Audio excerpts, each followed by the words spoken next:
Hi guys, welcome back to my channel. Today I'm going to show you the meds I'm taking for IVF number 4. I'm going to go through my protocol for this next cycle and yeah, give you all of those details. If you don't follow me on Instagram or you missed my last vlog of me going to the fertility specialist, you won't know that we started IVF. Yesterday was cycle day 1, which means I start taking injections tonight.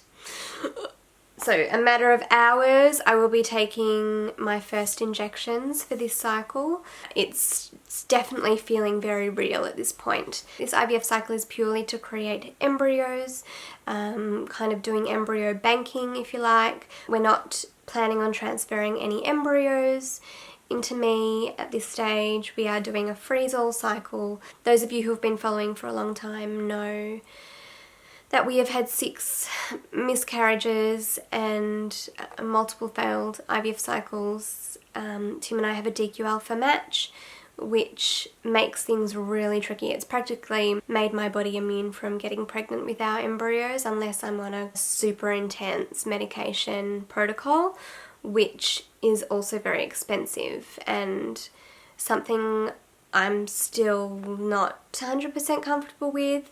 We have had a friend offer to be our gestational surrogate, which is incredible, obviously, and we just feel like our chances would be higher if we went down the gestational surrogacy road, but you know, we still have yet to start that process and it is a very long road to get approved. So this IVF cycle is purely just to create embryos. There will be no embryo transfers, so that's kind of why I don't have a lot of the other medications I've had in the past, like Clexane and steroids and progesterone. None of that is needed because we're doing a freeze-all cycle. Anyway, I'll just dive right in because I've got a couple of medications that do need to be in the fridge. I've just taken them out just momentarily to show you guys. I also got my IVF calendar, which I will go through with you now. So for this IVF round, I'm doing an antagonist cycle, which I've done is what I did for my first 2 IVF cycles. My 3rd IVF cycle was a pill long down regulation cycle. So as I said, my first 2 injections will be tonight. First medication I will show you, it is Gonal F. Gonal F I haven't actually taken before. I've taken something very similar. Puregon, also known as Stim, was the medication I was taking for my first 2 cycles. My last cycle I was on Menopur.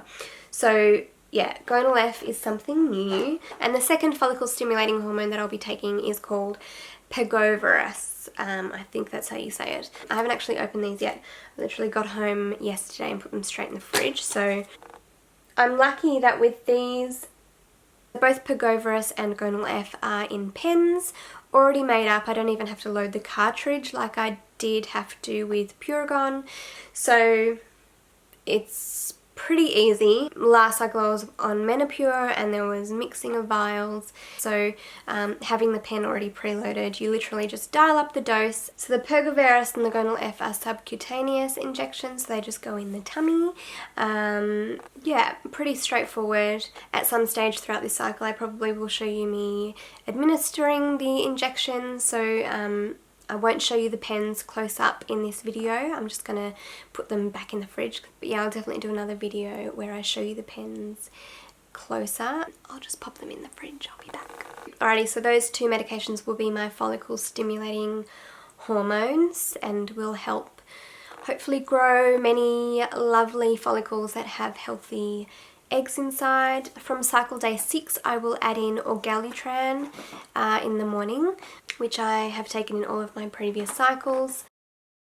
So Orgalutran essentially stops your body from releasing the follicles, so stops you from ovulating. And then another medication that is in the fridge is Pregnol, which is the trigger, and what I'll take 36 hours prior to egg retrieval. The antagonist cycle is done for people who sometimes are at risk of overstimulating. As I said, I did a pill long down reg cycle last IVF cycle and I did get mild OHSS, ovarian hyperstimulation syndrome, but it wasn't too bad. My estrogen levels were at 20,000 on day of trigger, which is very, very high, and obviously put me at greater risk of overstimulating. So yeah, that's pretty much all the meds I'm taking. Like I've mentioned in previous vlogs, we will be doing ICSI as well as IMSI, which is where they're able to look at the DNA of the sperm in more depth in order to determine which sperm is the best quality DNA to insert into the egg. So IMSI is something we haven't done before, and Tim will also be doing TESI, which is testicular sperm extraction, and that'll be done on the same day, around the same time as my egg retrieval. My specialist will be doing both procedures, so the egg retrieval I think will be after the TESI. I think Tim will go first. He just needs a local anaesthetic, not a general, hopefully, and yeah, hopefully he won't be too sore after that procedure. We'll also be doing HA, which we have done in the past, which is binding sperm selection, and they will also be adding calcium to the eggs once they've been retrieved, which is meant to help. So that, as well as the TESI and the IMSI, are things we haven't done before. I also looked back at my past 3 IVF cycles, and I had egg collection around the same time each cycle, so it was around day 17, which means egg collection will be in around 2 weeks' time, all going well.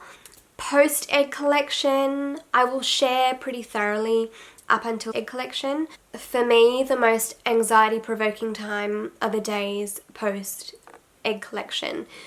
So I may drop back from social media a little bit and not share our numbers straight away, just so Tim and I can process it all ourselves. In the past, I have shared pretty much straight away, and as wonderful as it's been to get all of the support and encouraging words, I feel like I just need to protect my heart from a few of the not so encouraging words, or, you know, just not focus my energy and time in those days reading all of the comments that are usually positive, but, you know, it's the odd ones that aren't that can make you crumble to pieces. So Tim and I will definitely be sharing the results of this cycle, obviously, but in our own time. So yeah, if we don't share straight away on YouTube or Instagram, it's not necessarily bad news. It just means we're just processing it all. I tend to share a lot more on Instagram, so if you're not following me there, feel free to.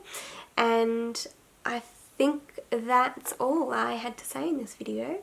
I'll just check my notes. Yeah, I think that's it, guys. Thanks again for all of your support. It is so felt and appreciated. All of your prayers, all of your positive vibes, they are definitely needed. Trying to just...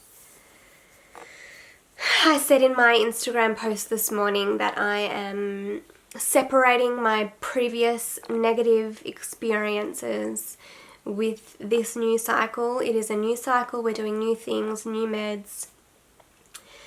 It's just, I'm trying not to let the past tarnish the now, which is probably a good thing to practice anyway in life, but I've realised that I probably have a little bit of PTSD, post-traumatic stress disorder, from, you know, the trauma of going through multiple IVF cycles and multiple miscarriages, and, you know, it's a lot. It's a heavy burden when the years go by and you feel like you're not getting anywhere. So I think I'm just trying to protect my heart, try not to be too hopeful and naive. It's hard to be that. It's hard to be naive at this point, but just trying to be optimistic and hope this time will be different. So welcoming the positive vibes if you've got any extra to share. Thanks so much for watching, guys. Take care of yourselves, and I'll speak to you soon. Bye.